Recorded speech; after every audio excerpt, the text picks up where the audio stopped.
Everything all right? Clammy ear. Proud of it? I wasn't showing off. I was literally just fanning it. Anyway, sorry. Yes, Kate Harbour. Fanning it. Fanning your clammy ear. The Gerry Anderson Podcast with Jamie Anderson, Richard James and Chris Dale.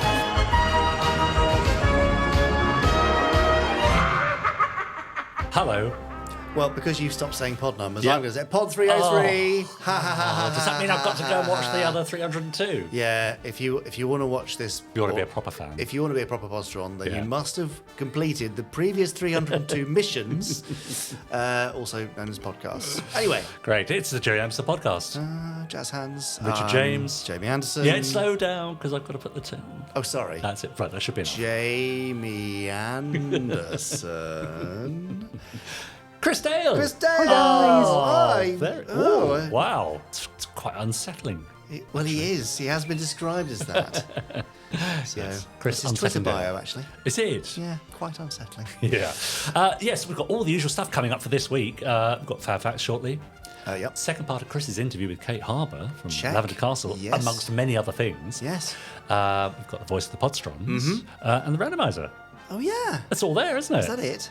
Yeah. It doesn't feel like that much, and yet somehow we managed to make it last forever. Exactly, that's right, yes. So welcome to the Gerry Anderson Podcast. If you haven't joined us before, well, you know, it's where we talk about all things Gerry Anderson, really, and celebrate the huge and wonderful legacy of Gerry Anderson. True.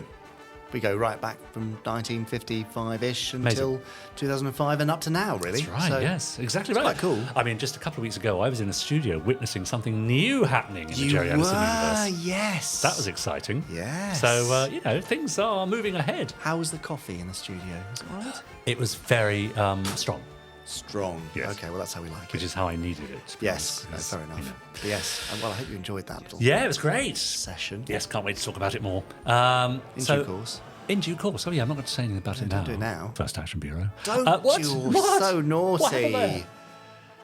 Strange, isn't it? I'm sure that's some breach of NDA or contract or something. Shall we move on?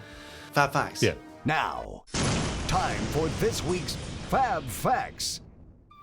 Yes. Fab Facts. Sorry, I don't know what's up with me today. What's the matter? I've just Calm down. Slightly. Yes. Yeah. A bit of a sugar rush. Did you have that cake for our 300? No, it's a sugar crash after the cake. Yes. Yeah, I see. It's taken 2 weeks. 3 weeks. Anyway, I've got a book of Fab Facts. I know. Yeah. It's here. Ah. I flick through it, you shout Fab, we land on Fab Fact, and we all celebrate a wonderful Fab Fact. Yeah, it's that simple, isn't Because it? it's your favourite thing in the podcast, in your life. Beats, Go on. beats marriage, children, Go all that on, Fab Facts. go That's how on. good they are. Right, you ready for your Fab Fact? Born ready. Here we go. What the what?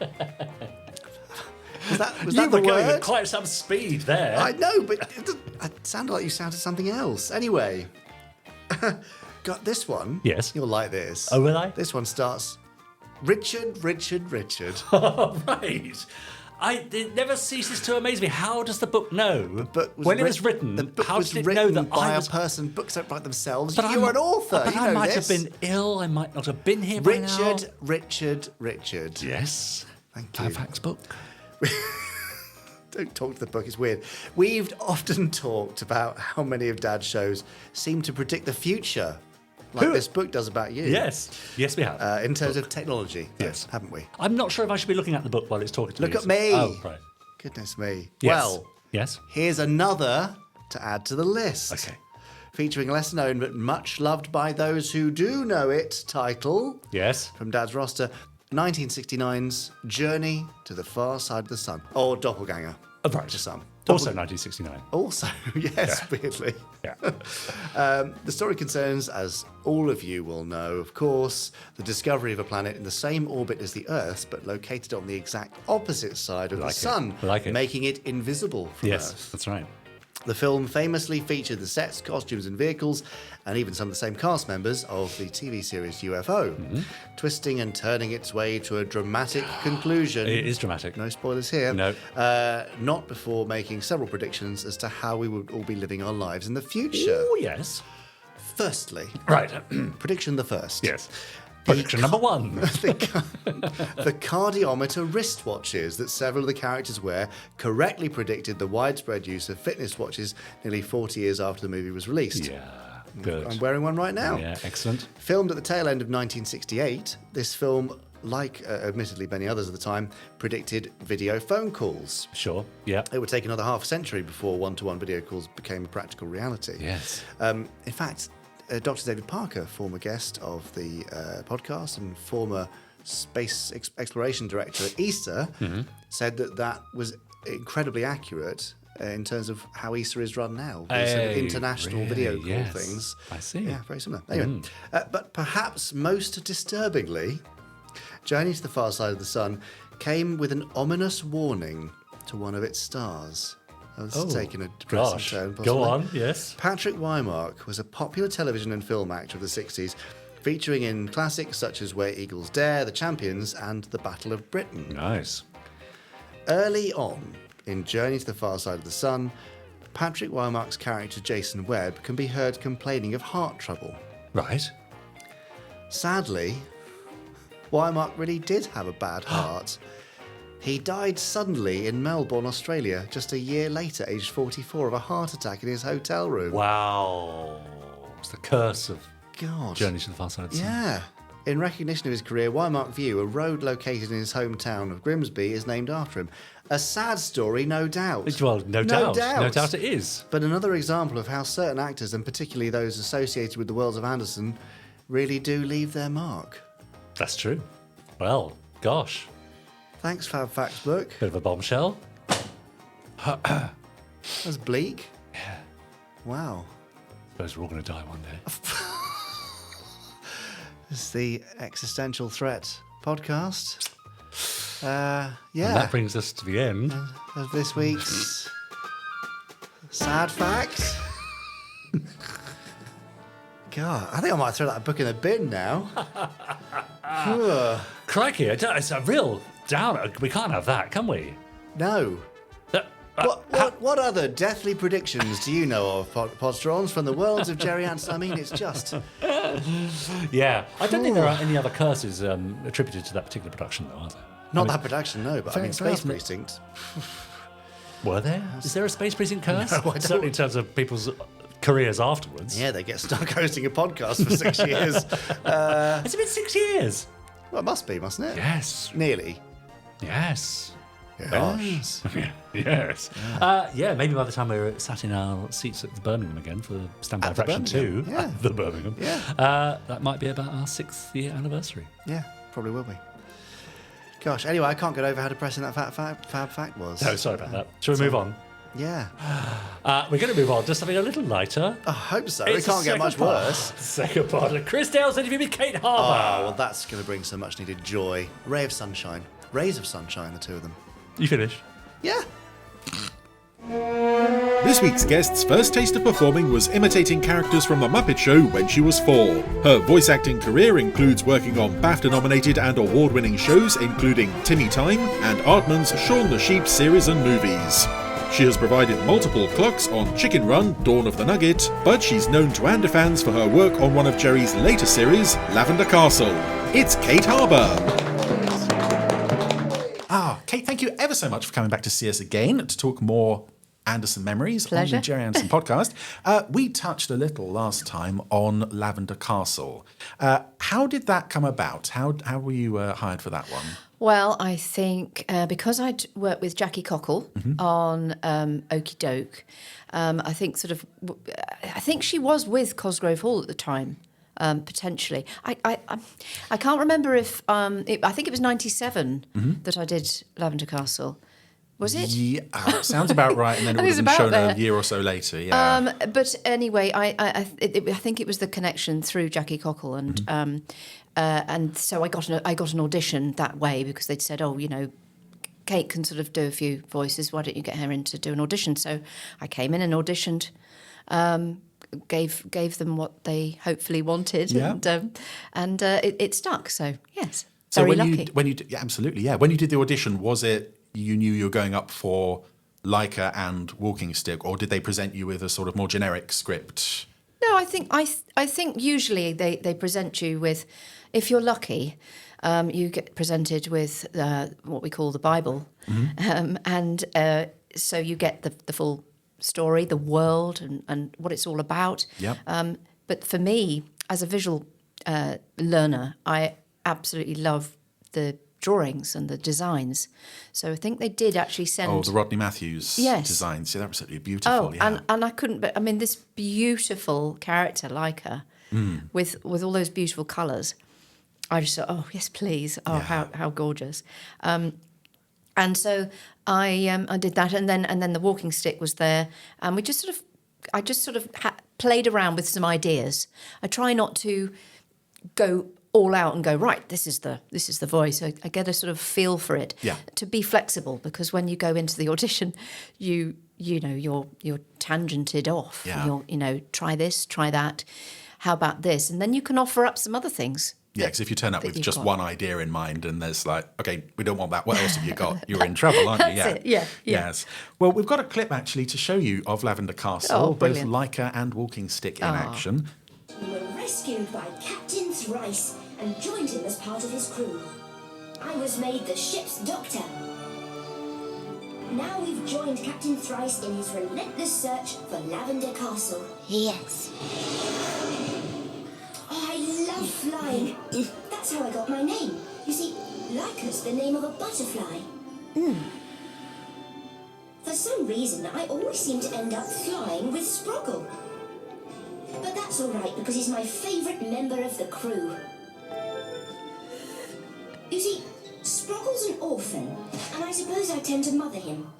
One thing that's really nice about living on the Paradox is that the males and females are treated as equals.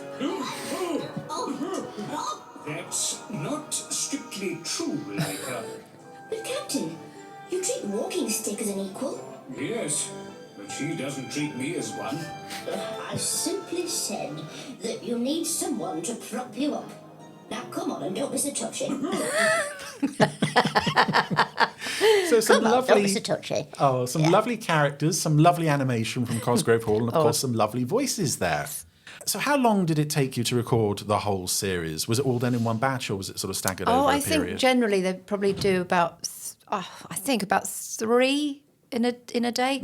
And I think we did most of it up in Manchester, actually.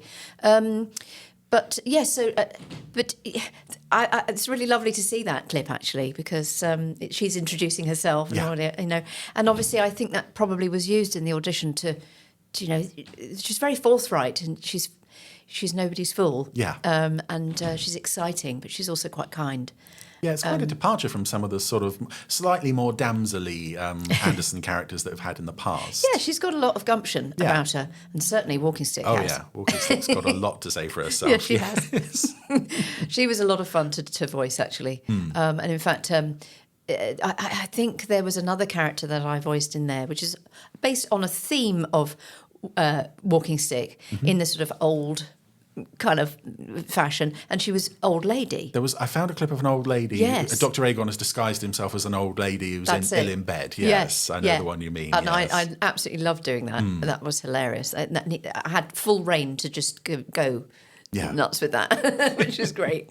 Really enjoyed it. That's lovely. Right, we're going to dig into the tin again now. In we go. Let's see what other questions we've got in here. Right. Who was the better leader? Oh, this is from Richard Goodborn.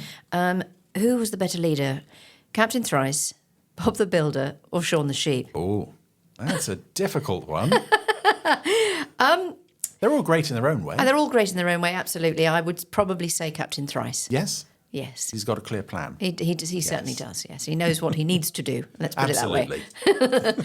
Right, let's have it. Should we have a go again? Another one. I should have taken a few out. There we go. Right. Let's see.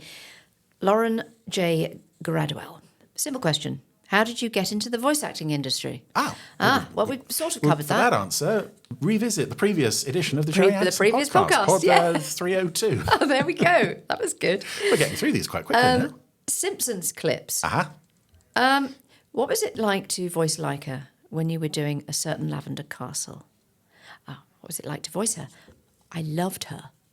I loved her. She was just great and really vibrant, and she had a sort of air of wonder and mystery about her, and I really liked her because I could just put quite a lot of expression in her, and the ship's doctor, and I rather liked that, and my Sproggle was really quite sweet and a bit annoying sometimes, but we got along quite well, and yes, no, I like her.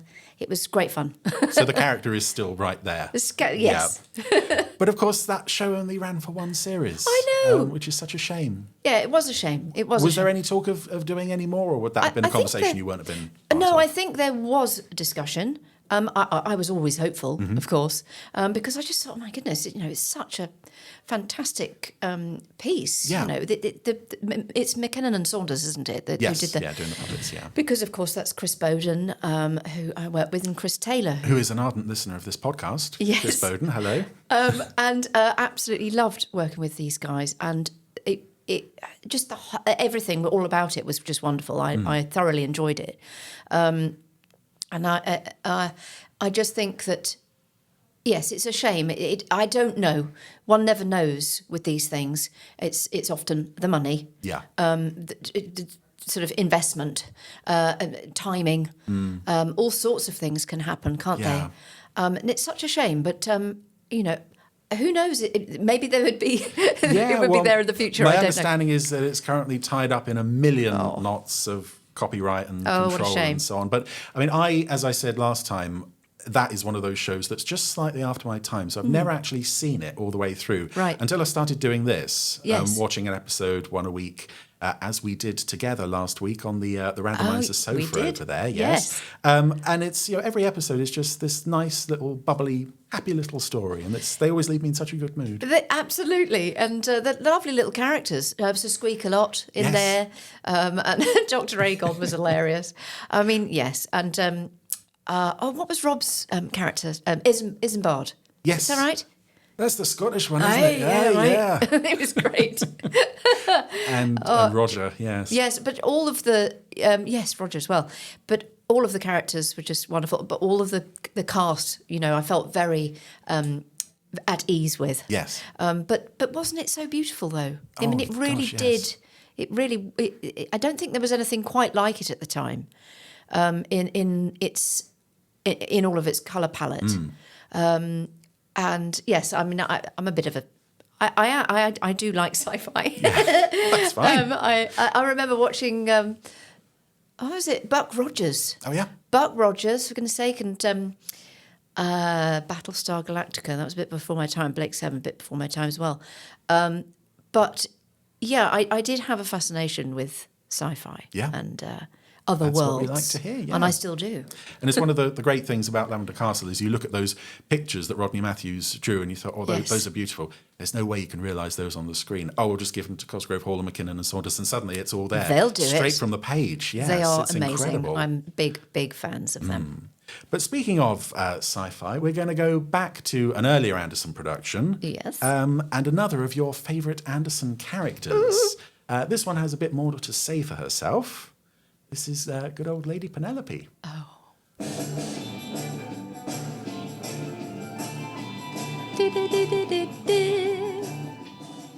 I can see the gentleman in question ahead, my lady. He's just leaving the control tower in a motor car. Motor car. Monica. Right, Parker. Away we go. Right.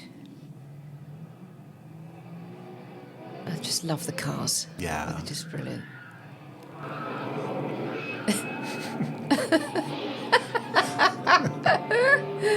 Oh. Steady on.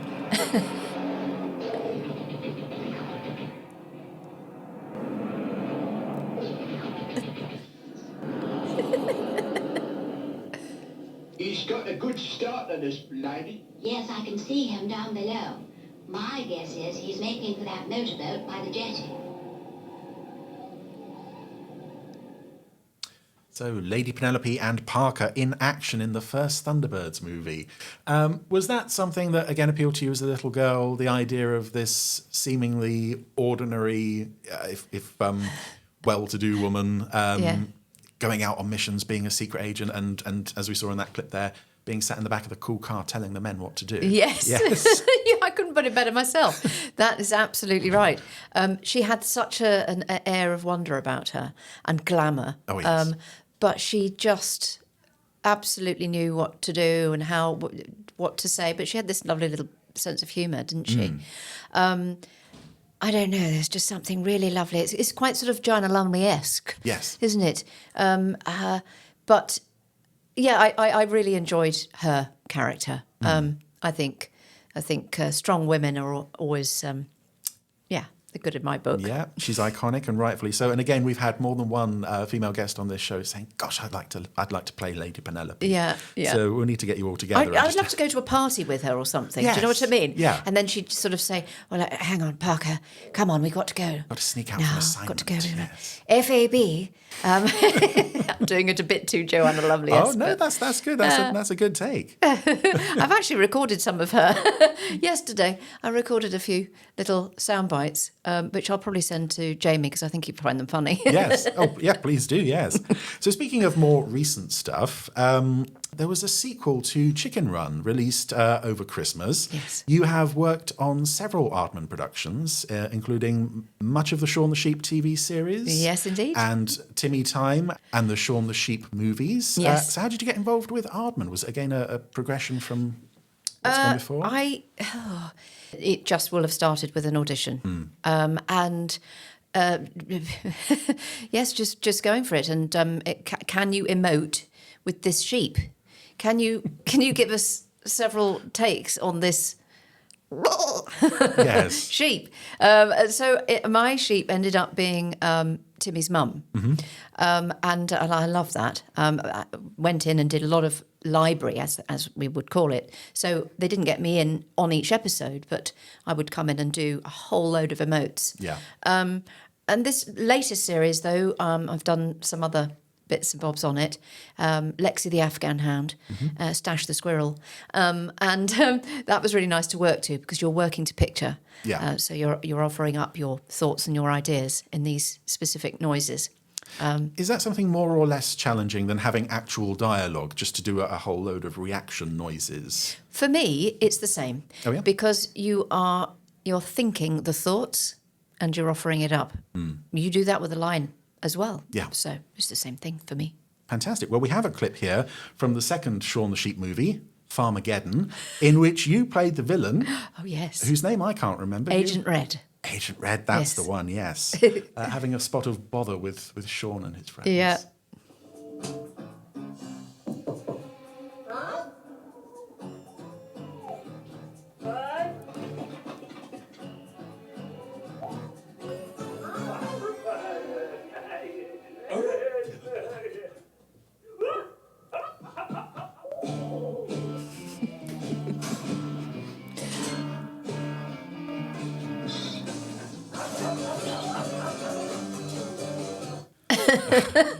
Again, as with the Cosgrove Hall stuff, it's just beautiful to look at. But there's something about just Shaun the Sheep. If I'm in a bad mood, one of those can pick me right up. Absolutely. I say Isn't I that haven't wonderful? seen a lot of the stuff you've done, but I have seen a lot of Shaun the Sheep Yes. over the years. In fact, when I went to see that movie, I was almost the only person in the cinema. I almost had the entire cinema Oh, my to myself. goodness, really? Until 5 minutes in. Yeah, because I went on like a very late screening on a Friday night. Yeah. So everyone else was there for like the Zombieland, Fast and Furious, and I was there on my own with a little bucket of popcorn watching Shaun the Brilliant. Sheep by myself. love Yeah. So any good memories of those productions, The Aardman and the Shaun the Sheep? My goodness, yes. I just watching that clip reminded me, because of the music, we on the day that I recorded Agent Red at the wonderful sound company, I went in and I did a whole load of work to picture. It was about 3 hours, I think, of working to picture with that, and it was a great day because I just thought, I was loving every single minute of it. Yeah. I was just absolutely in my element. And then at the end of that, they said, by the way, we're recording some of the music today at Abbey Road. Would you like to come? Gosh, yeah. Yeah. So I went, and I happened to be with my son at the time, who had come in to watch me do some work. So I think he was on holiday or something. And so we were both invited to Abbey Road. Oh. And we went in there, and it was just, again, like a secret door, kind of go in. And all the incredible musicians were there. And I'm hugely moved by music. It's a very big part of my life, music. And to be there live when they're recording it, and then you're in the booth waiting for them. No, a bit, and one more, and we'll do it again. And you're there with that whole. It's electric. It's as electric as this music that you hear coming out. And I think actually that I'd like to sort of bring that back to Gerry Anderson, because his music was incredible. Oh yeah, and it's so important. It's so. Then, it sets you up for the mood, doesn't it? Absolutely, yeah. And carries you all the way through. Because there is something about Thunderbirds, all the sort of grandeur of the launch sequences and the boys getting into the vehicles. And there is a part of you that thinks, this is almost, not quite there, but almost just slightly teetering into something sort of a bit silly. And then the music comes on and it's just, no, this is important, damn it. Go for this it. matters. Yes, exactly. There's one episode where it's there's vital work we're doing here. Yeah, there's a rocket rolling through a street and it goes on for like 3 minutes and you're convinced this is the most important thing that has ever happened because of the music. Yeah, totally. So, we're coming to the end of our interview now, but we'd like to give you a chance to talk about any current projects you have on the go. I believe you have something of a voice coaching class that you offer. Oh, yes, I do. Somebody asked me if I would do that, and I thought, why me? Who am I? And then I went, come on, Kate, you've been doing it for a bit. How do you do it? So then I had to ask myself that question. And it's very difficult to explain how you find a voice and how you get into it. But that's what I have endeavoured to do. And over the last 8 years, I've been teaching at the Birmingham Conservatoire, firstly in person, and then when lockdown happened, they've kept me in my own booth under my stairs teaching it. And in fact, I'm doing some tomorrow. But I then decided I wanted to reach out to more people. I wanted to work with more people. And it would be a great exercise. So I decided to mount my own, and it's called Acting for Animation. And we basically find voices via different means, lots of different exercises and fun ways of actually coming out. It's quite physically connected, I would say. Okay. Well, there's no surprise there, as it's me, but it's a visceral thing. Then we talk about all sorts of different ways and of coming into auditions and all of that, finding voices, how to pitch your voice as well, and how to sort of do the sort of technical workings, really, before you then put that aside and think the thoughts as an actor and get on with it. And then in the afternoon, they go through some scripts. They have a chance to do 2 broadcast scripts. And then they get a chance to work to Farmageddon. Oh, nice. To work to picture. So that goes down very well. So, I've had some great results and lovely comments. So I'm hoping it still continues to be of value to people. Absolutely, yes. Any other projects on the go at the moment? Well, I've got a few things, and there is one that I can't talk about. We know that of feeling. Course. But that's at pilot stage, so that's interesting. And there's another animation that I'm doing, which I still can't talk about because it's not released yet. And there's another thing that I'm doing, which is a pitch for something. And I can't tell you about that either, but I'm hoping to direct. Oh, lovely. So I'm rather excited because during doing this course, I have discovered that I'm really enjoying enabling the actors to find other ways of finding a choice of what they want to, how they want to tell the story. And I've really enjoyed that, and it seems to work. And I'm just sort of noticing the engineer next to me, and he's going, have you got anything to add to that? And he goes, no, that was everything I was going to say. I was like, oh, okay, I must be on the money then. Yeah. So directing, but actually something for radio. Yeah. And it's something very close to my heart. It's a passion project. Oh, lovely. That I've had for over 20 years. So I'm fingers crossing that that will hit the right ears. Absolutely, definitely. We look forward to that. Yes. And that noise we just heard there means it's time for Quick Fire 5, which are 5 quick questions, either or answers for you here. So here we go. Question number 5. There's a very important mission to be completed. Who would you most want by your side? Thunderbirds, Lady Penelope, or Bob the Builder's Wendy? Oh, that's very difficult. But I'm sorry, I would have to say Wendy. Yeah. Yeah. Okay. Who is the nastiest villain? Lavender Castle's Dr. Aegon or Chicken Run's Mrs. Tweedy? Oh. Yes, that is tough, isn't it? Oh, Dr. Aegon was really mean. Yes. He really was. But he never chopped anyone up into little He didn't pieces. do that. No. So then I would probably say Mrs. Tweedy. Mrs. Tweedy, that's fine. Yeah. Where would you most like to visit? Lavender Castle or Mossy Bottom Farm? Depends on the mood. Yes. But Lavender Castle. Okay, yeah. Whom do you have stronger maternal feelings for? Lavender Castle's Sproggle or Shaun the Sheep's Timmy? Oh, my goodness. I mean, naturally, as Timmy's mum, I have maternal feelings and responsibilities. So I can't choose. No, that's fair enough. Yep. Finally, you've been asked to join the ranks of Spectrum, and you can choose your colour code name from the Dulux colour paint range. Oh. So are you Captain Gentle Lavender or Lieutenant Feather Flock? Gentle Lavender, of Gentle course. Lavender, that's fine. And on that note, we come to the end of our interview. Kate Harbour, thank you so much for joining us. Well, thank you, and for inviting me to this fantastic world. It's lovely here, isn't it? And actually, since looking back at things, I'm going to go and do some more. I'm going to go and look some more, and I should be listening to more pods because I love what you're doing here. It's fantastic. Oh, thank you very much. Well, we love what you're doing. So thank you. We're all happy. Hooray! Yay! Ladies and gentlemen, Kate Harbour. Thank you. Kate Harbour. Kate Harbour. Chris Dale. Yes, a match made in heaven. Well done to them both. Thank you to Kate for joining us. Yes, thank you, Kate. She had to squeeze us into a very tight schedule. She did. She's very busy lady. Yeah. And so's Chris. No, he's not a busy lady, just very busy. No, he's very busy. Yes. Tight schedule. Yeah.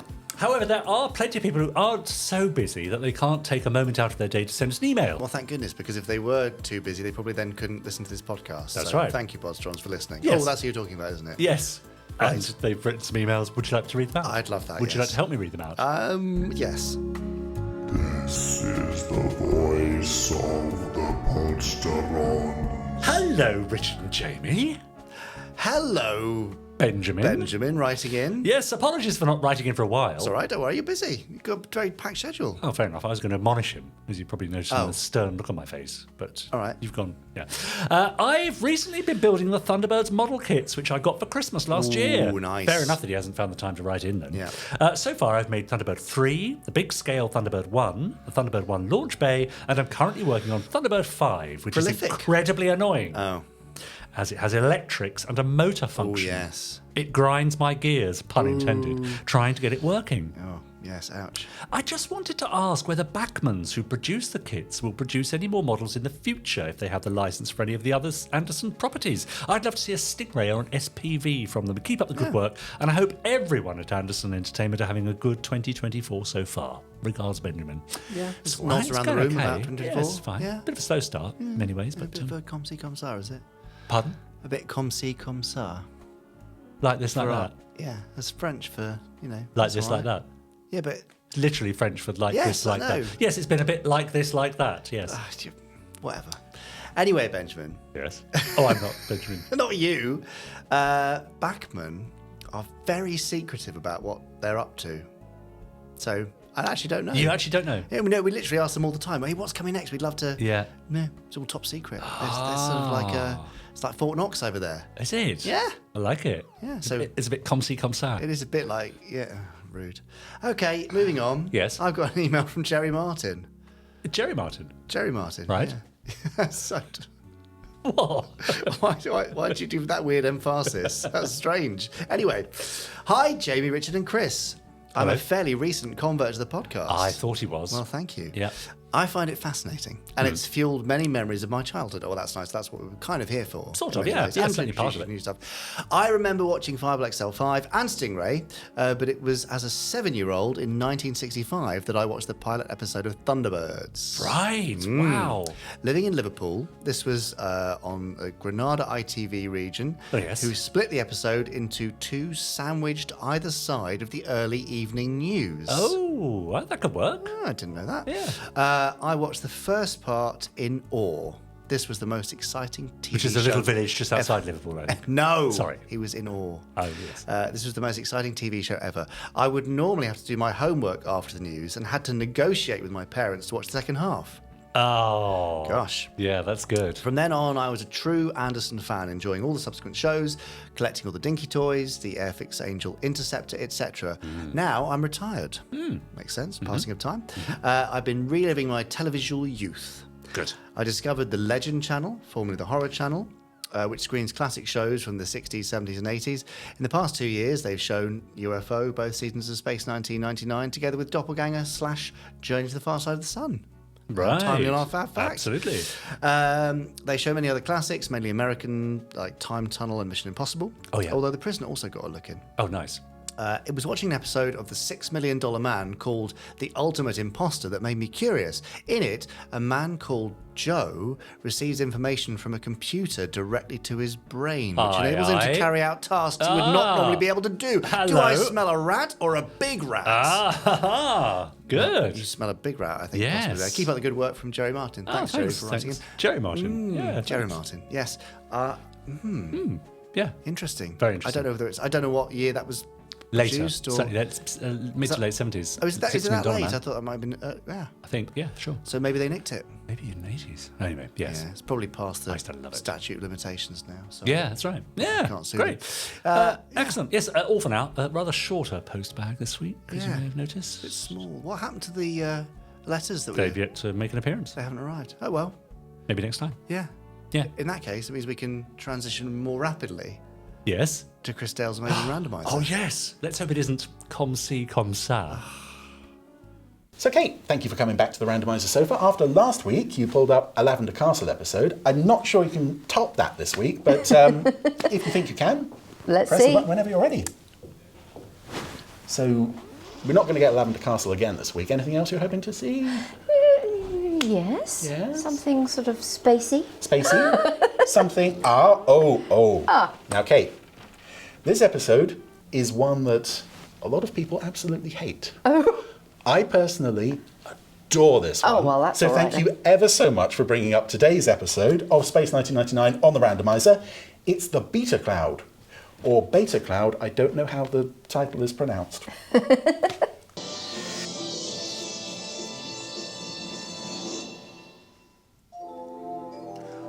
Well now, I have been waiting with bated breath for this one to come up. I know, as I said in the intro, this is not perhaps a very popular episode of the series for some people.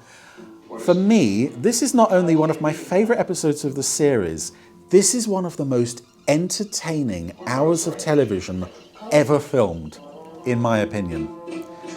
As we join the Alphans, we have a cloud that looks like it's getting closer, but is somehow also staying at a constant range. And people are starting to pass out. Les. Even Les has passed out. This is very serious. What about its composition? Yes, this episode is one of 3 written by Fred Freiberger under the pseudonym of Charles Woodgrove. And what I like about that is that this is his vision for what the show should be. And it's a glorious vision. I need help. Les Johnston has just passed out. Not Les Johnson. Is that the same Les Johnson as was in The Mark of Arcanon, who got a nasty bump on the head and we never found out what happened to him? Oh no, everyone's going down. It's very serious. I suspect 1 or 2 non-Alphan footwear might have been seen there. More substantial on the sensor. All gaseous, nothing solid. There's something about that cloud that's affecting everything. And as I said in the intro, I have no idea what this episode's title is, if it is Beta Cloud or Beta Cloud. It doesn't matter, but it would be nice to know what Fred was thinking, but I suppose you could say that about a lot of things. But now the cloud is affecting Koenig. Functioning.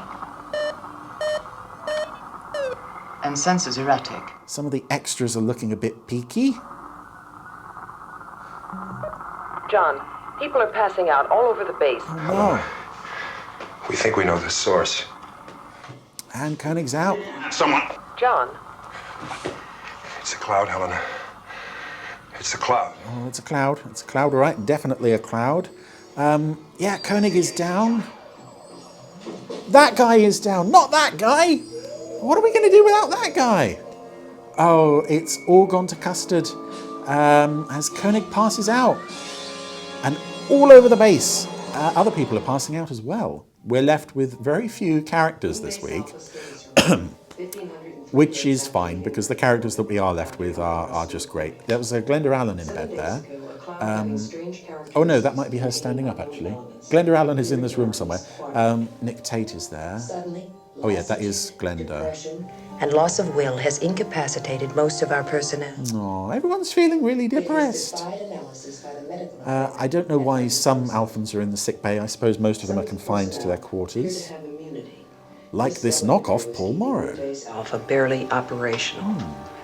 Astronaut Tom Graham, who appeared to have immunity, was sent out. Those are some very un-Alphan shares in the weapons section. Also nice to see that female extra, whose name I don't know, get a bit of work there. Eagle 6 has failed to return from its mission. It didn't have any main characters on it at all, so, you know, it was basically on a hiding to nothing. Yeah, our main team left in main mission. That's impossible.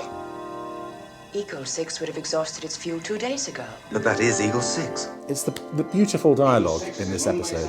Yeah, in Command Center, did I say main mission? I meant Command Center. We're left with Tony, Maya, Sandra, and Bill, the dream team. Eagle 6, this is Moonbase Alpha. Do you read me? And Eagle 6, which was sent out to investigate the cloud, is now on its way back.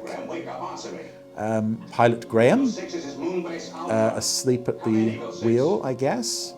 This being a serious mission, we only sent out one person to investigate a cloud that knocks people out. Sensors pick up no life forms on Eagle 6. Ooh. What? Remember that, that will be a plot point. There is no life on board Eagle 6.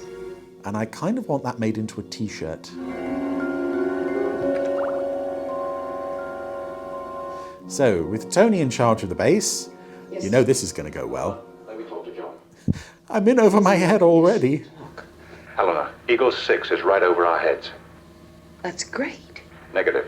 No. It exhausted its fuel 2 days ago, and Maya's sensors pick up no life forms. Yeah, so how it got back is a mystery. Well, we know who pilots it. We don't know how it was propelled, but no, there's no waking John. Can't even prop him up and work him like a puppet. It's no use. Helena, I've got to talk to him. Well, if you talk to him, he wouldn't be listening. Well, he never listens to me. I'm Tony Fedeschi. Okay, and we're about to come up on some... we have 3 security guards left. We're about to come up on the very funky score for this episode, which I believe was composed for Space Warp, which is 2 episodes later than this, but heard here first. And it's just a phenomenal score, this one. Also directed by Bob Lynn, who gets some very interesting directing choices in here. Never has a travel tube ride been so exciting. And I love the body language here. Tony is trying to look cool, and Bill is obviously watching. How can I be as cool as Tony? Bill, you're fine. You don't need to try for that. Anyway, we're now boarding Eagle 6. We have a main character. We have someone who has risen through the ranks to, let's say, also become a main character. And we have a disposable security guard. Eagle 6 is very dark. But who do we find aboard? It's worth the wait, this reveal. There he is, not Graham, but a creature. Charles C. Creature is his full name, I've decided.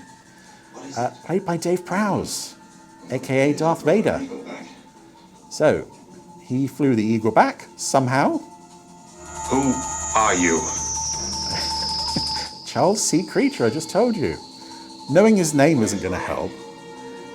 No, I don't know Graham. No. I'm assuming Dave Prowse is seeing out of the mouth, possibly. I think you can sometimes see eyes in there. Fire! Oh, hello, you're here too, are you? Disposable security guard. Oh, well, I'll just have you then. Yep, And Tony and Bill, as you can see, well, Tony and Kate tried to help out there. When that failed, Tony's going to pull another ace out of his sleeve. This poor security guard is being pummeled. That's him down. Run away! Run away! Oh no. That's it. 1, 2, yes! Bill has main character status. If he didn't, he would have been dead. Oh my goodness. Bit of creature hair in the door there. That's fine. Maya, tell security I want them in the travel tube, armed with heavy rocket guns. On the double. Oh dear. And what I also love about this, the security guards in this episode, is, one of the things going into series 2 is they wanted to get a more youthful look to the show. So it's rare to see an extra under the age of 40. I would say a lot of them are under 30. But suddenly, in this episode, none of the security guards we see are under the age of 60. Alpha is suddenly being defended by, the old people's home section of the base. And it's not like the show hadn't previously used younger-looking stuntmen. They had done previously and would do after this. I just love that their first line of defense against this creature in this episode is, "Oh, Grandpa, you go and have a go." It's just one of the many, many things that I love about this episode. So Maya has determined that the cloud is a bit more than it seems. The music is getting very funky. And Tony's going to issue another order. Anything comes out of that tunnel, fire those rockets without hesitation. Okay. You don't want to tell us what we might be in for? No. Should we check with the... they're not worried that the security guard that Tony and Bill left with has not come back. What if he came back and his colleagues shot him? Who are you? I think we can assume he's dead. Complicated for your comprehension. Try me. Time does not permit. We've got time. A lot of it. I'm a main character now. I can talk to the evil alien of the week. Your life support system. The life support system, the cloud wants the life support system. We can't exist without it. Neither can we, so we must deprive you of yours. Even though we are a cloud and you are a base with people on. I have heard it suggested that perhaps a cloud needs the life support system to keep Graham alive, who is somehow trapped in there. They don't care about Graham. So here we go. Grandpa and Grandad are going to spring into action to defend Alpha against the monster. Even though Tony had told them to fire, they're not firing. He has to tell them again. I can't see without my glasses. Oh, yep. Well, it's time for hand-to-hand. That's not going to go well. But it is going to be well-directed. And now Tony has to make a decision. Who is going to be his main backup for this episode?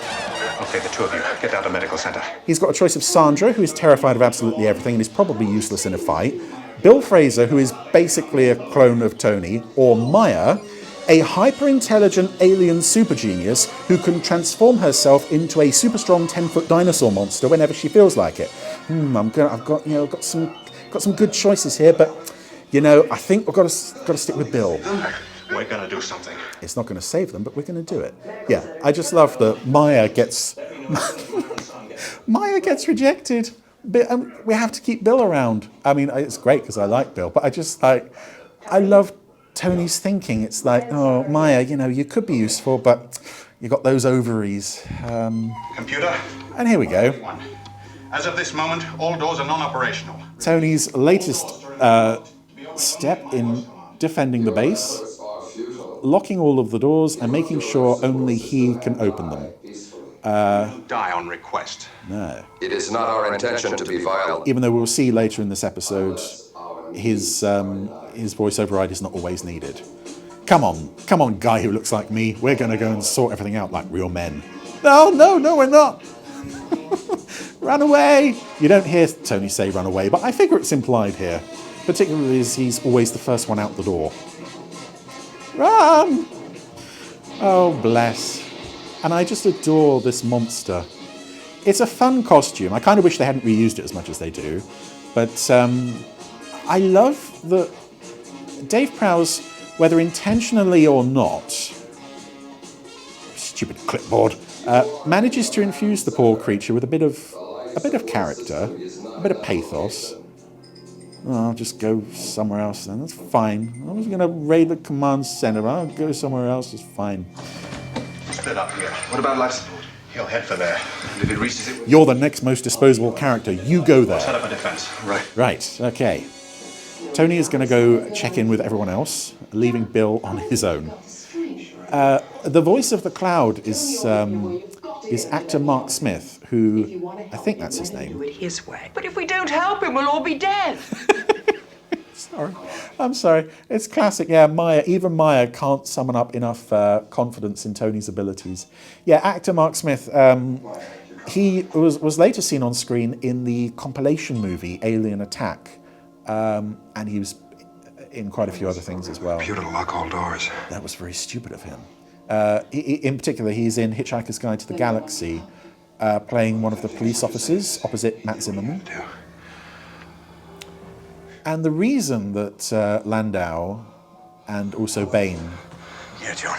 I can't hold up. You take over. are about to sort of disappear from the episode altogether is that they were off on holiday to the south of France. So, yeah, they only had enough time to film a little bit of this one. Now, wait a minute. And of course, Alan, being the man that he is the only person on the base who has come down with the illness to recover. At first, maybe it's just run its course. No, it's more likely my manliness and my bare chest. Yeah, Helena's coming down with it now.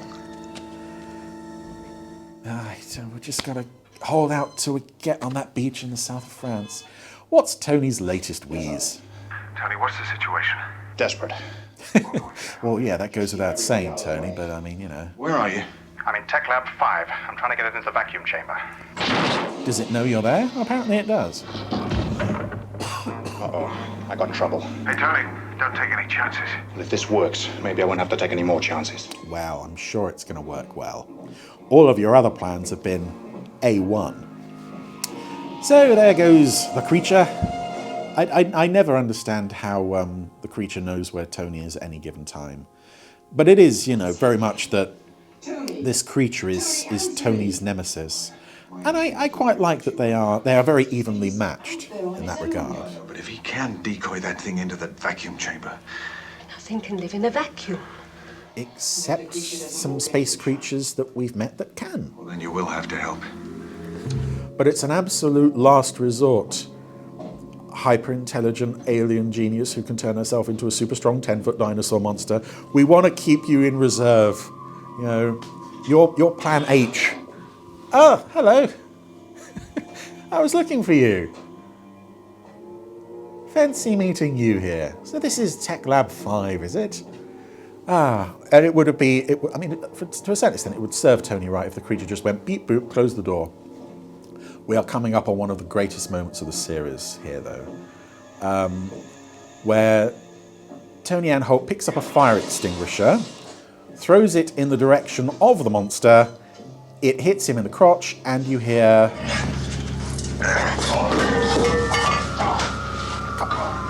Yes, Dave Prowse utter one or two obscenities as the heavy fire extinguisher prop hits him in a, shall we say, tender spot.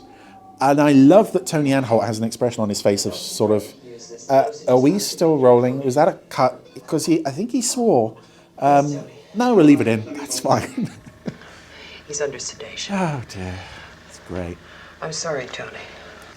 And I think this is an episode where this is why Xenia came back to the series, was because Barbara Bain wanted to have another face from the first season around in this episode, aside from Nick Tate. Nick Tate? Nick Tate. I'll be all right. Come back here. I think I'll be all right. And I love as well that these are shots of Maya from earlier in the episode. Take care of her. Yeah, she has the sickness. You take care of her, woman who has yet to have the sickness. Make sure you get it. Me, as someone who's already had it. Control. You know, when Tony Vadeshi says everything's under control, really is the point to signal an evacuation alert for the entire base. But yeah, he's going to assume that having locked the creature in the vacuum chamber and reduced the pressure to 0, that's going to have taken care of the problem. But unfortunately, there he is! Our friend lives. Tony is completely out of ideas. But we can't release the doors. Let's close up of the creature. No, Maya doesn't need the doors. Hey! So Maya's going to go and help. Turn into a little mouse. It's surprising that they're letting her out there, what with whole being a woman thing, but, needs must when Dave Prowse wants revenge for you hitting him in the nuts with a fire extinguisher. This is nice. Some nice just little moments and looks between Alan and Sandra this week. Look out, Tony! Oh! Stop and go. Keep going. I don't know if that's Dave Prowse waiting for the animation to sort of be put on him and kind of got the timing wrong, or if that's just the creature playing with Tony as he is here. But again, I just think these two are so evenly suited for each other. It's a real battle of wills here. Oh, come on.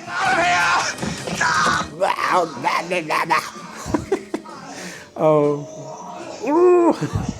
I almost feel like I should have some popcorn to watch this. This is great. So Maya's going to try and turn herself into a monster. But she can't manage to do that monster. So what else have we got? Oh, we've got other monsters. Yes, we've got that one from New Adam, New Eve. Which we may as well reuse the costume. Even though it seems to be shedding fur quite... the floor is fairly covered there. Oh dear. So Maya put up a good attempt there, but, she is only a woman. We've got to let a man handle this problem. So how are we going to deal with this? Well, we have a fire extinguisher, carbon dioxide hose in the corridor. Let's squirt it. Yeah. Like it's a Prime Lord from Doctor Who. Hey, I've got the hose. Maya, everything's all right now. And of course, the creature decides, rather than to attack Tony, let's attack the hose. Run away! And yay! And this is where the creature spends the next 15-20 minutes trying to stand up. Brilliant stuff. Yep. Run away! Run away! Open. Oh dear. Close. Well, that didn't work. Hey, you better get off your feet. No, I'm all right. Oh, maybe I'll think better sitting down. Which of us is in charge at this point, by the way? You said everything was under control. Yeah, well, I was a little premature. Not for the first time. Creature's still on the loose? Uh-huh. Lasers don't stop it, and the lack of oxygen doesn't affect it. A massive dose of anesthetic might do the trick. Even if we had something which might be affected, how could we apply it? High-pressure injector gun. Mm-hmm. This will be our next thing. Ionotheromycin. It's the most powerful stuff we have. It's too powerful for a human being. Yeah, we're human. I has a question. If it's too powerful for a human being, why are you keeping it in the medical centre around medication that's used on humans? I mean, I get that it's, it makes sense for them to have an anaesthetic that's designed to knock out aliens. I just think you're risking quite a bit putting it in the medical centre, where the slightest mix-up could see some vital member of the team, or even Tony, being put into a coma. You're going to have to take over in here. Just can't make it. My plane is leaving in 2 hours. I've got to get to the airport. Thymoxin tablets. There's a sun lounger in the south of France with my name on it. Oh. You all right? Yeah. It's sweet that Sandra gets to run a little bit of Alpha, the safe bit of Alpha. She can just about manage that. What's the creature up to? This might not work on that creature. It's got to work. Something's got to work. How are we going to get close enough to use it? Oh, I don't know. Maybe we could run at it and flail around for a while. It's worked so well before. She's sleeping now. Okay. Well. Time for my next brilliant plan. See if we can find it. Oh dear. No, it's not. Oh, there it is. Hi-ho, hi-ho, it's off to life support I go. Oh, on the screen, he's further back than he was in the close-up. You passing out on me. Besides, I've got Bill Fraser. What? Be okay. Open. We just put that in there for you to have something to do, Zinnia. It's fine. It'll get to life support before we will. Well, stop bringing up questions. Oh, dear. Close. And, yes, what part? Ah, there he is. Posing for his close-up. And here's our latest tactic. Confusion. Something that Tony Vedeschi manages quite well. I'm wondering if that extra in the corner there is the same guy that I said was the discount Paul Morrow, who's also simultaneously supposed to be running the power room or whatever that was. Yeah, well, let's see how really confused we can get it. It's confused by loud noises and flashing lights. Creature! And pictures of me. I do genuinely believe that Creature is this thing's name. I'm over here! Hello. Oh, where? What? No. Falling for it. He's almost as stupid as I am. Middle section. Lead it there. We can fill it with chlorine. Okay. Open. Close. I mean, presumably when Maya gets there, she can turn herself into Tony and... Oh no, she radios in later, that's fine. The times on the compost here are all over the place. I think at 1 minute, at one point, one of the seconds was showing 78. I'm over here! This is so far removed from the original concept of the series. I can't help but love every second of this. Well, for the most part. There is a bit coming up later that is a bit tedious. Alan. The red alert. It's a ploy to confuse the creature. We're going to try to... Couldn't you see my plan? My plan was so stupid. Anybody else to help you? Only Fraser. He's holding down life support. Oh, and Maya, I suppose, but you know, there's that ovaries thing. No, maybe not. Listen, I haven't got time to explain. Get yourself over to the hydroponic unit. Right. This is where Tony is more in his element, taking orders from someone else. Close. Are we going to get some funky music now? Yes! Time to go on the travel tube.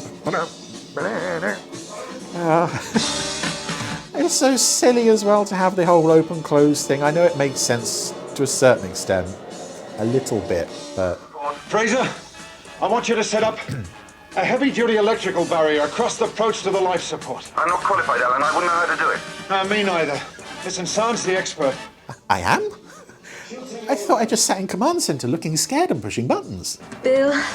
Yes, Sandra is apparently a qualified... To the main electrician.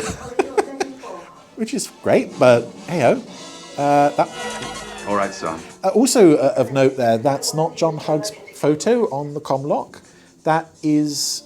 I can't remember the actor's name, but that's... You have got to make a... Oh, is it Nick Hobbs, who played Clive Candor in Bringers of Wonder and was a security guard in Space Warp? That's his picture on the comlock. But here we have Bill Fraser, Eagle pilot, setting up an electrical barrier.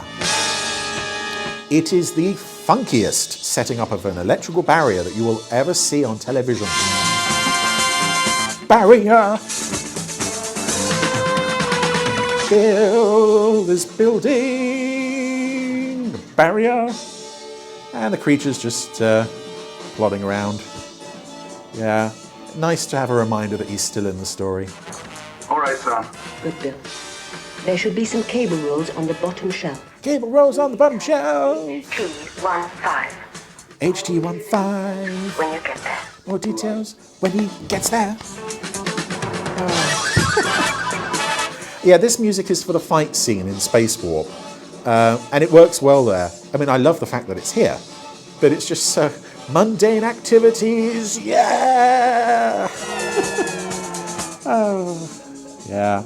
And this episode is one of John Hugg's most prominent appearances in the show, if not his most prominent. I know this is his favourite episode of the show. And it is great to watch him go from guest artist in first episode to making a couple of appearances almost as an extra, and then he's actually Remember I told you there was a... standing alongside the main characters, and it's fine. It feels perfectly natural. And we've got a nice bit of continuity there. Maya reminds Tony of the chlorine-breathing animal from planet Krino, which she turned into in... Oh, you're over there. Coming! in the AB Chrysalis.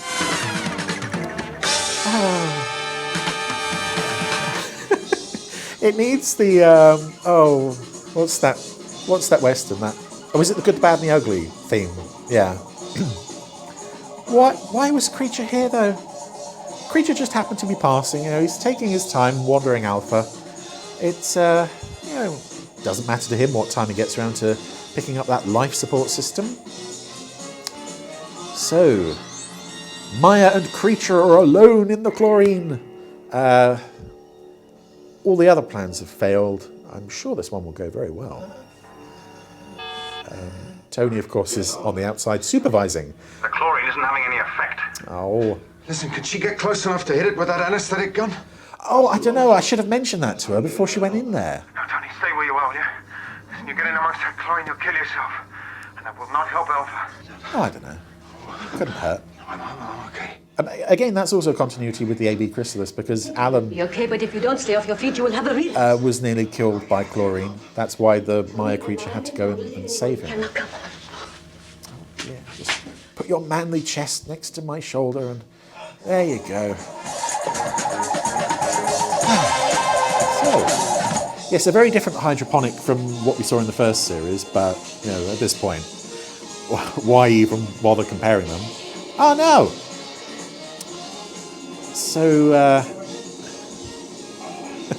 even the doors are now refusing Tony's instructions. They've had enough of him. So time to break this glass.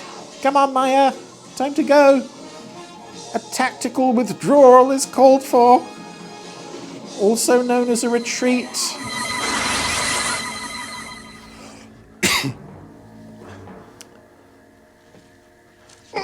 Oh, well, to hell with it. Run! Approximately 30% of this episode is just people running away. Meanwhile, Bill has just about finished setting up his lovely electrical barrier. And John Hug does something very good with the comlock here. We can get enough voltage through it. It could work. Because he takes a moment, to turn the prop round in his hand to make sure his own face is at the right angle. Step by step. Okay. Right. Oh, we don't have I'll call you when I've this got it time. in position. That's probably best, yeah. Okay. There's a limit to how much electrical barrier setup one can watch. It's not the most thrilling. Again, I just love seeing him actually getting stuff to do. It's really nice that the show trusts him enough by this point to handle long scenes of basically nothing. Although I suspect that with the Landaus gone, it was largely a case of who else are we going to give this stuff to? Who else is going to do this if not him? Good old John Hug. I don't feel we say that enough. Good old all of them. It didn't work. Well, tell me something I don't know, Tony. What's next? Support system, I guess. And it won't take him long to find it. Oh yeah, the rate he's progressing round Alpha, he's going to zero right in on it. But be very careful. Fraser is setting up an electrical barrier. And you'd probably walk right into it, even if he was there screaming at you going... There's one way we can get on an equal footing with that creature. You become one. Tried. There's one way we can keep up with that very slow-moving creature. Let's lower our own pace. Oh, my goodness. We convince you that we don't want to inflict pain. I love it. I love this so much. Sarcasm in your present circumstances is hardly a defense. Yeah. Accept your fate. Come on, Maya. So, what next? Well, Bill's electrical barrier is coming along in leaps and bounds. And we get a moment of humour here. You did say Terminal 42. Terminal 42. 42. Okay. You don't want to pull a Verdeshi and connect it the wrong way round. All right, son. Right. Now take the remote switchgear through the barrier. Yeah, here we go on a slightly comedic moment that is a bit undersold, but it's nice enough. Push the box Should be through. all right, but don't touch the barrier just in case. As he ploughs back into it. Thanks. It is safe. Ah, good old Bill. So, more fiddling with the box. Yes. Are we going to plug it into anything? Yeah, life support is through that door back there, which appears to be open already. Meanwhile, the monster's direct route to life support takes him past the weapons section. Didn't I already pass this door? Have I? No, I don't think I have. Let's take a looky. I would love actually to see a retelling of this story from the creature's point of view, just despairing over his life choices. What the heck? There's no life support system here. There's nothing. There's not even any old stuntmen I can throw around. What have we got here? Got a microscope thingy. Nah, I suppose I could throw that, but it'd be a waste of a prop. Whoops, there he is. That was a brief retreat. Oh, I'm so lonely. Let's go. Tony, we've tried everything. Nothing works. Oh, that's not true.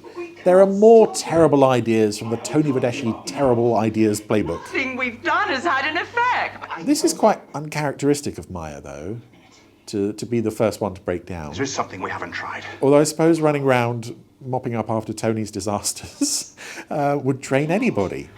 That's what controls it. Right. Now, if we can threaten it somehow, beat it off even, it'll have to call the creature back. Yeah, because the cloud is seriously attached to the creature. Okay.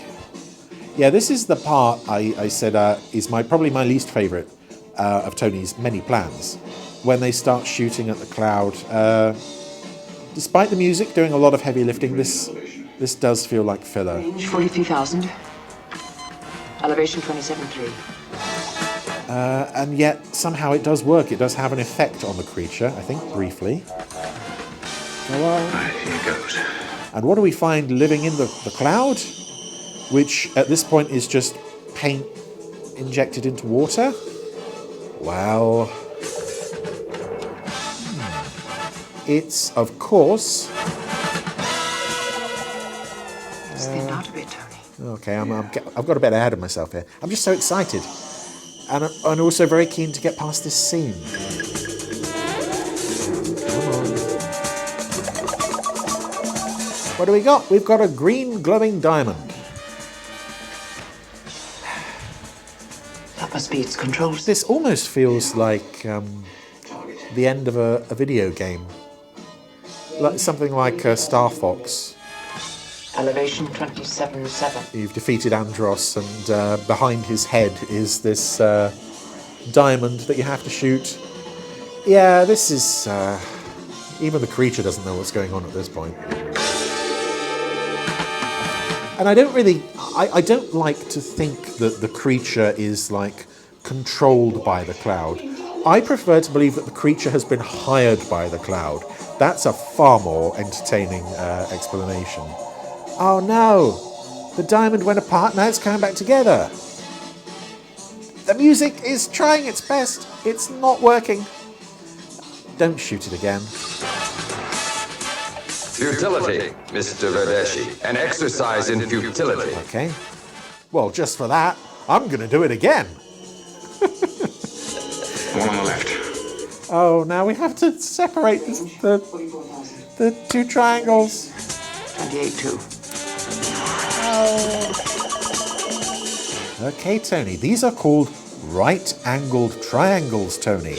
One on the right. Range 44.7. Elevation 20. Stop it! Just stop it, move on! Can we check in with Bill? What's Bill up to? Oh, no. Yeah, I don't...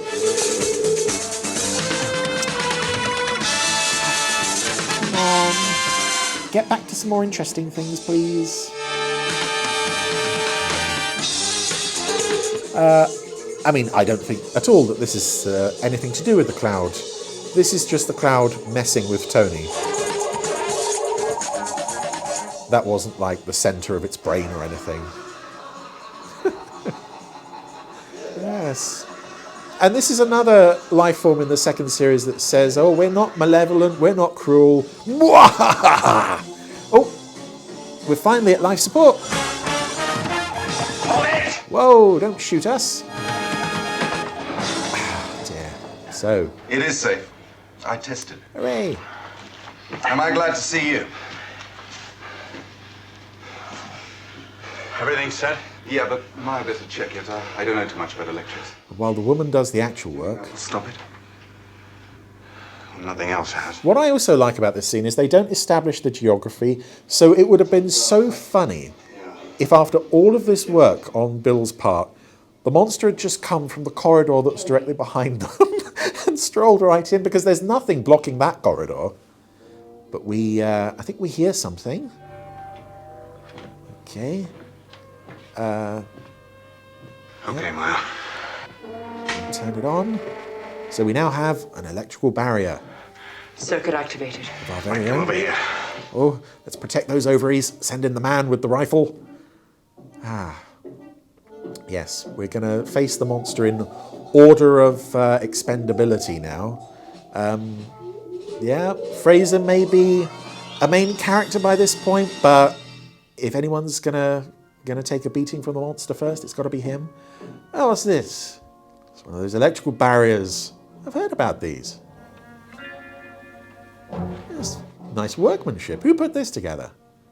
Oh, so one hand on there. Now, only a very stupid person would then put their other hand on to complete the circuit. I love the complete legs up. Oh, dear. Well, come on, guys. That wasn't called for. Ah. I got zapped the first time.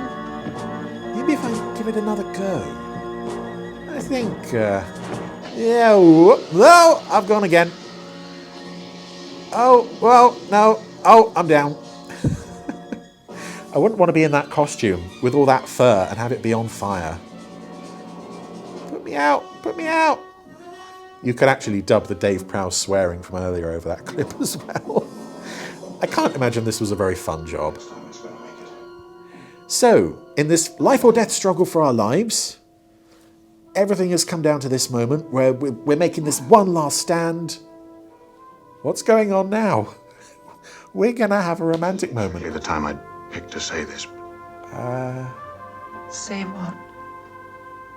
Psychon's my favorite planet. Oh, nice one. Real smooth.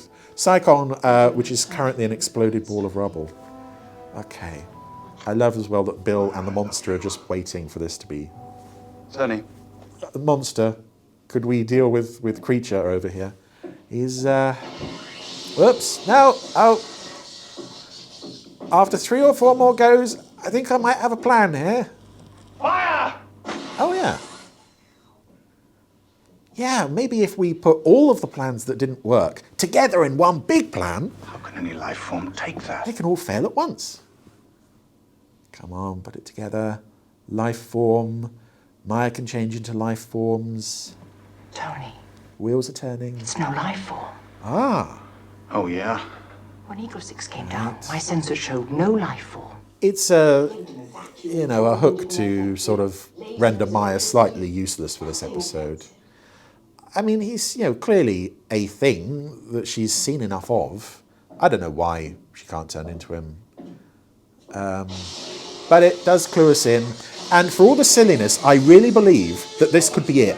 That this could be the actual end of everything. Come on, Fraser, whack him! Oh. Oh dear. Well, it looks like Bill's got it under control. I'm going to help. Well, I tried. Oh no. It's a robot! It doesn't matter what it is if it gets that core. Or if he kills Bill. How? By getting to its control center. I don't even know where it is. Yeah, suddenly we know how to take this thing down. Some more interesting camera angles and great stunt work here.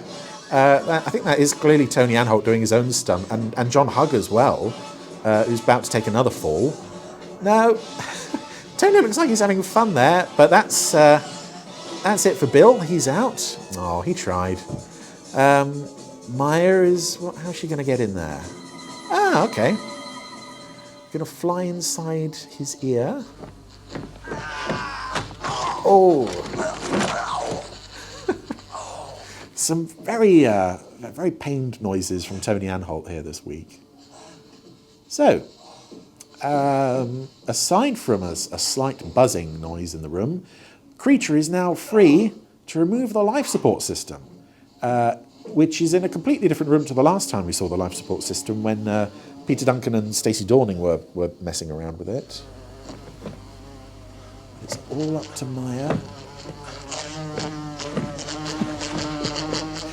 Tony's like, no, Maya, I tried annoying him. That was plan B. I'm on plan W by now. Maybe let's go to plan X. Let's see what I can do. Plan X, here we go. Oh, and fail. Oh dear.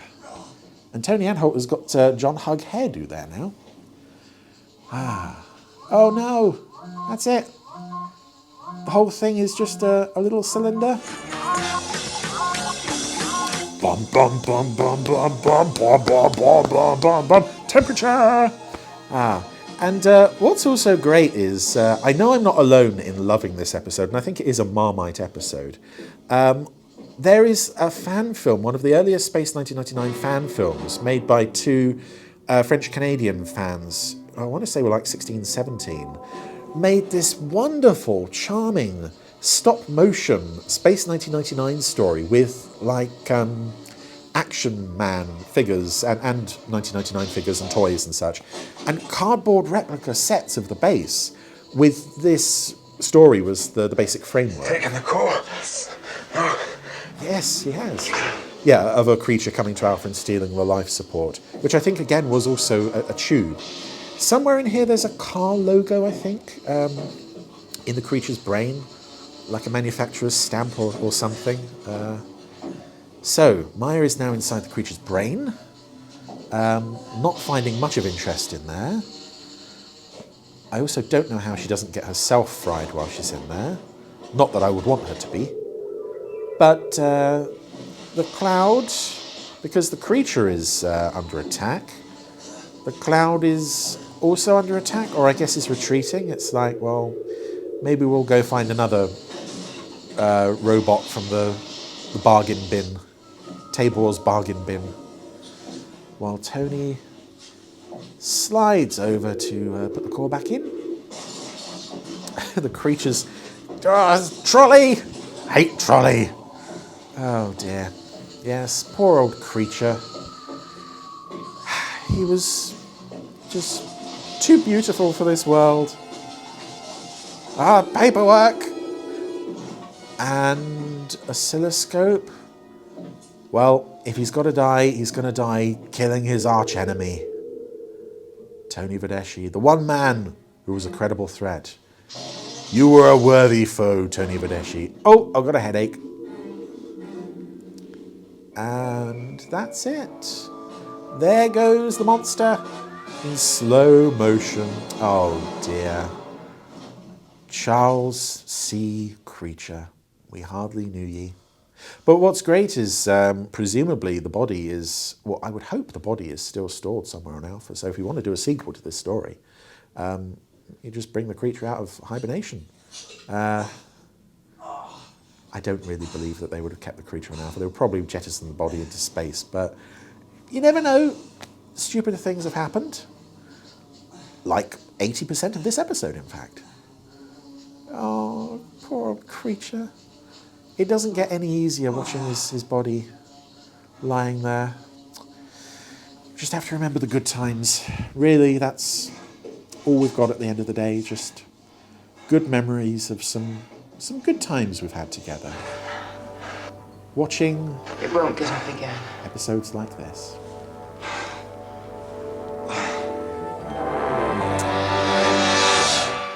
It might get up again when next week we slap a different performer in the costume to make it be a monster on another planet.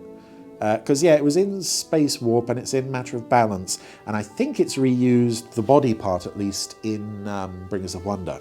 So now, with everybody back on their feet, there's only one person in Medical Centre. It's Tony with his injuries, his damaged limbs in bubble wrap. That's what you do with broken arms. Oh, and here comes Maya with a ton of presents. Because remember, Tony told her that he loves her. And she believes it.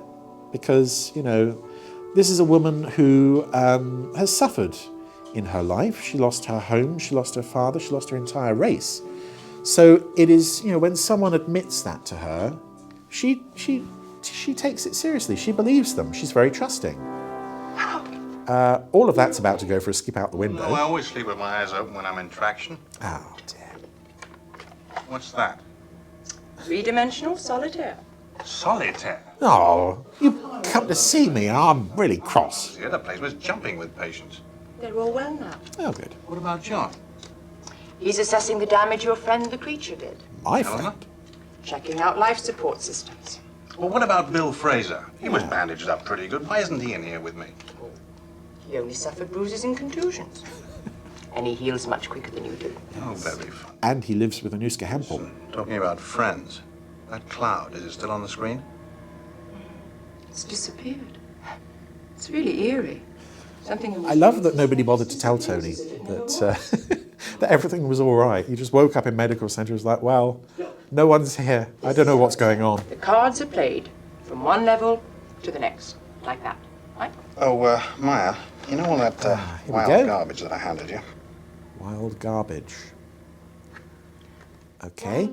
Well, we have to reset the status quo. 1,000 violins, all that romantic. Even though we know they love each other, it's already been established. Wild garbage. Well, I mean, the pressure was murderous. Gosh, Yeah. there's a lot of strange. Maya trusted and is now paying the price. No chocolates for you. Right. Okay. So after all that, Well, how about that? She's really crazy about me. and I just broke her heart. I'm awesome. Well, there we go. That was, I hope you will agree, one of the most entertaining hours of television, not only to carry the Anderson name, but also just ever made. I cannot get enough of that. Just the sheer crazy toddler on a sugar high energy of that one is a real classic to me. I love that it gives the other actors a chance to do some great things here as well. And thank you all very much for joining me on the Randomiser. It's been great fun. We'll see you again next week, but a bit different. Well, there's a little note of a little melancholy there at the end, I noticed, from Chris. Well, at the end of that Space 1999 episode. Just being overly dramatic, isn't he? Yeah, probably, yeah. Yeah. He'd always like. It's a great episode of a great series, in my humble opinion. Your opinion is humble. Yeah, it is. Yes. Yes. Always nice to see it on the Randomiser. I wonder what it'll be next week. Be random. It will be and random. We'll find out. We will all find out. We will. That sounded rather ominous there. Yes, find out next week. Come back for Pod 304, when everything will be the same, but different. Will it? Yeah. How can it be both the same and different? Same ingredients, different dish. Oh. You'll see. Okay. Bye. Bye.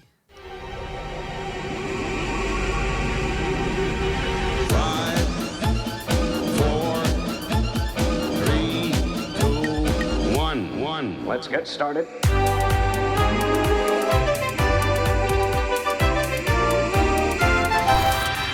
Let's go.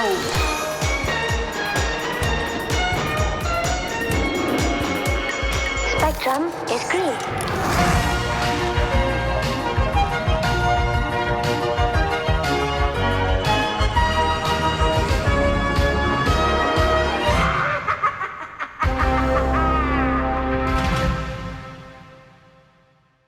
When you say same ingredients, different dish, is that? I'm trying to think of an example that might. Well, let's say you're making a bolognese, spaghetti bolognese. Right. Okay, you put the sauce on the plate first, and then you put the spaghetti on the top. Right. It's the same dish, same ingredients, but you made a different dish, haven't you? You've made bolognese spaghetti. That's a really awful example. Listen, all I'm saying is, just give me a few things that you really love about the Gerry Anderson podcast. About Fab Facts. Yeah. This bit at the end. You're struggling, aren't you? Yeah. The Randomiser. Yes, the Randomiser. That's right. Yes, Podstrons. Yeah. Emailing us in at podcast@gerryanderson.com. Guests. Yeah. It'll all be there. Oh, Same okay. ingredients, Different dish. So nothing to worry about then? Nothing. Okay. You're safe with me. Comme ci, comme ça.